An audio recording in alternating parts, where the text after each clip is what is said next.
Good morning বন্ধুরা, সবাইকে সুপ্রভাত। সবাইকে সাফল্যের দিশা ইউটিউব চ্যানেলে স্বাগতম। আজকের 2 এপ্রিলে কারেন্ট অ্যাফেয়ার্স নিয়ে আলোচনা করব।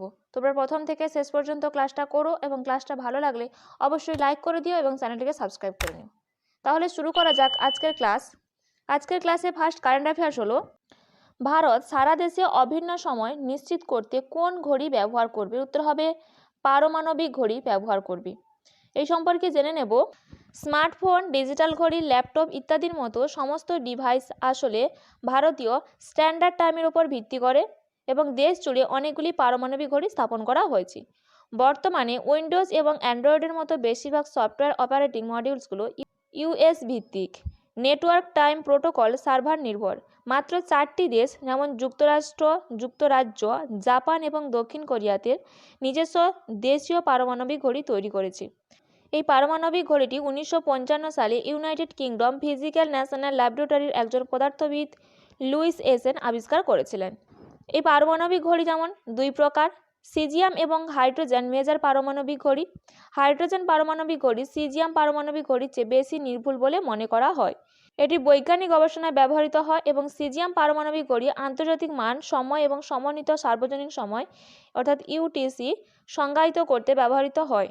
Council of industrial and scientific research national physical laboratories New Delhi হল দেশের সরকারি টাইম কিপার এবং ভারতীয় মান সময় বজায় রাখে।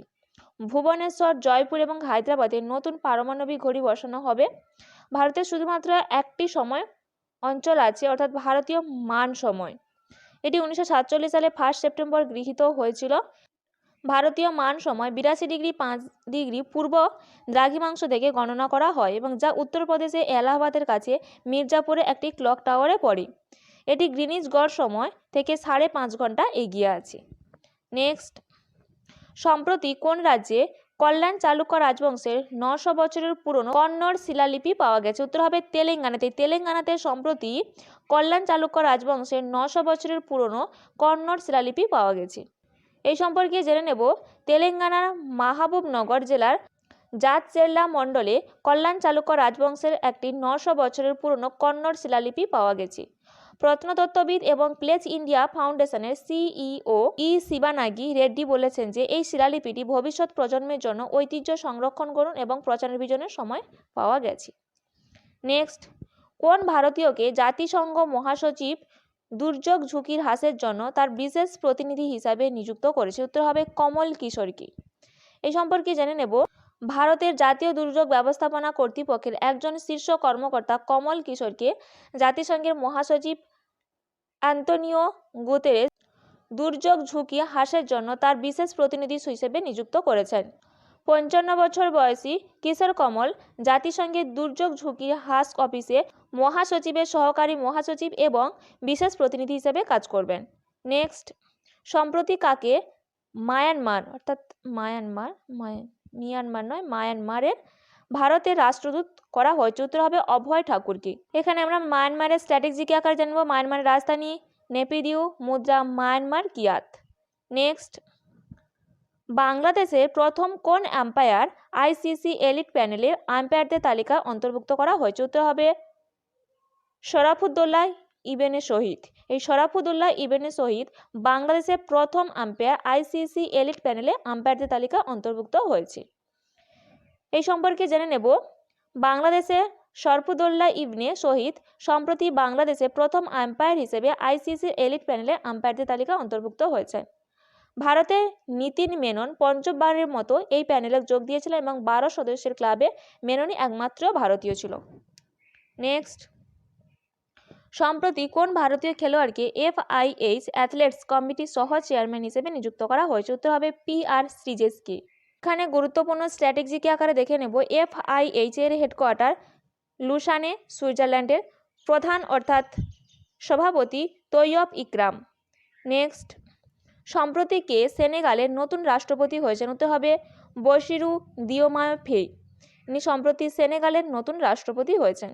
সেনেগালের রাজধানী ডাকার। মুদ্রা পশ্চিম আফ্রিকা CFA ফ্র্যাঙ্ক এবং PM অর্থাৎ প্রধানমন্ত্রী সিদ্দিকি কাবা।